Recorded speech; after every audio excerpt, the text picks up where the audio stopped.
I'm, let's start with when you got to see Clue for the first time.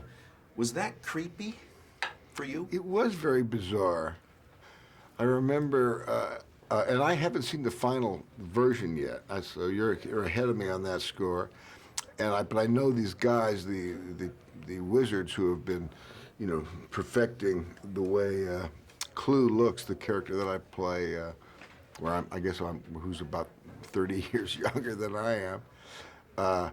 When they first created that, they called upon my wife to come in and give the final tweaks. They figured that she knew me better than anybody, and what she was working with is a head, a clay head, that they scan into the computer, and then I get to drive that head. Isn't that bizarre? A younger version of myself. So when you were shooting your scenes with for Clue, you've got what, like the light dots? Is that how that came out? I take photographs sometimes. When I'm working, I make books. This is a book I made for the cast and crew, and I have a picture of that. This is kind of like, this gives you an idea here, over here.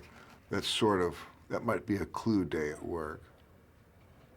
I'm just curious how the transition between the original film and this, how things must have changed.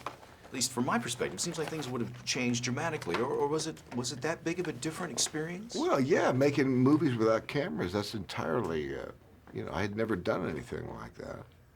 So it was completely different, yeah. Talk to me about how you saw the relationship between father and son in this story. Well, as the title implies, legacy, I thought that this was an opportunity for us to really create a modern day myth about technology and what kind of legacy we're leaving our kids, and what we have to offer them as far as guidance on how to navigate these kind of dangerous waters. All this technology, it can bring us together or drive us apart. In the beginning of the film, it's driven this father and son quite far apart, and I don't want to get too much into the plot and deprive people of the surprises, but it was wonderful working with Garrett, as my son. He kind of reminds me of myself in looks and his demeanor, and we hung out quite a bit and developed quite a good relationship off camera, and I think that informs both of our performances. He's wonderful in Tron. I'm gonna take a little break, switch tapes.